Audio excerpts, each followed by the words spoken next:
Hello, I'm Juan Davies, Chief Creative Officer at KCT and PBS SoCal, and I'm joined by the newsroom of KPCC and LAist on a daily reporter roundup. Robert, as fires continue to burn in Southern California, you've been reporting on the added mental health pressures that people are starting to experience. What are the details? Yes, I spent some time talking with UCLA psychologist Dr. Emmanuel Maidenberg today, and he describes the mental state of many he's interacting with right now as depleted. We're in what he calls a 1-2 punch kind of situation with both the virus and the statewide fires. That means a lot of people are experiencing symptoms of depression. He said more and more people are likely to experience some longer term effects as well. With fires affecting air quality all over California, a lot of people are cutting back on the outdoor exercise they usually do to stay mentally healthy. And the photos of apocalyptic red haze that keep showing up, I know definitely in my social feeds, aren't helping either. That's why Maidenberg says it's important to limit media intake right now. He says instead we should be ramping up self-care routines like meditation and breathing exercises. And he said the natural tendency is actually to do less of that stuff that makes us feel better with stress of this kind. And he said keeping perspective in mind is always helpful too. While COVID-19 may be with us for a while, the fires are going to burn out eventually. In other news, there's a new report out today from the city controller warning that homeless housing that was supposed to be built with Proposition HHH funds is now even more expensive and behind schedule than it was last year. Matt's been reading into that. So for the housing to get built, it relies on a myriad of financial agreements. That's where Triple H comes in. So the city promises the bond money to developers. They get letters saying that the city has committed funding for a specific building. And then the developers, they can use that commitment to leverage other funding sources like grants and private investors. Now, financing for low income tax credit housing, which is technically what HHH funds, is notoriously complicated. It can and is taking years. The controller's audit says that about 3/4 of the HHH projects are still in pre-development, which means they haven't started construction. And then he warns that the COVID recession might just tank the numbers on some of those projects outright.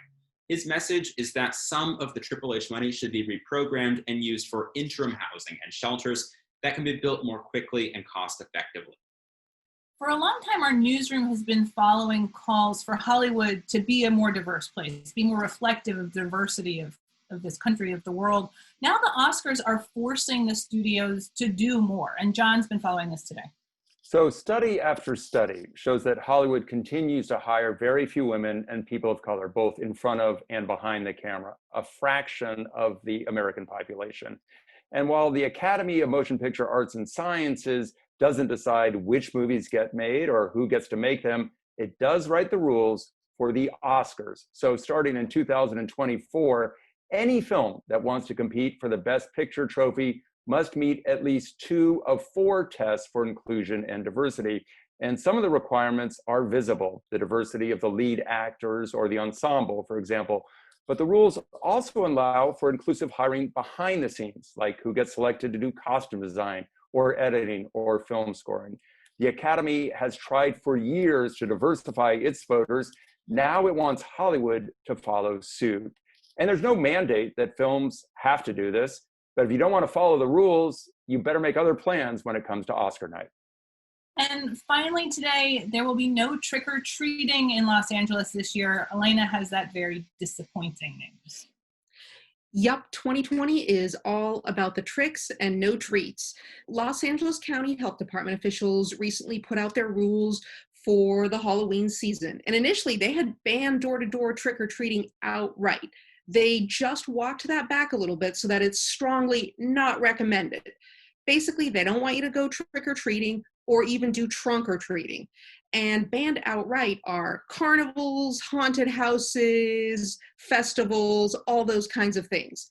Yes, you can still dress up and wear your costume in your home. You can also join online pumpkin carving contests and costume contests and things like that.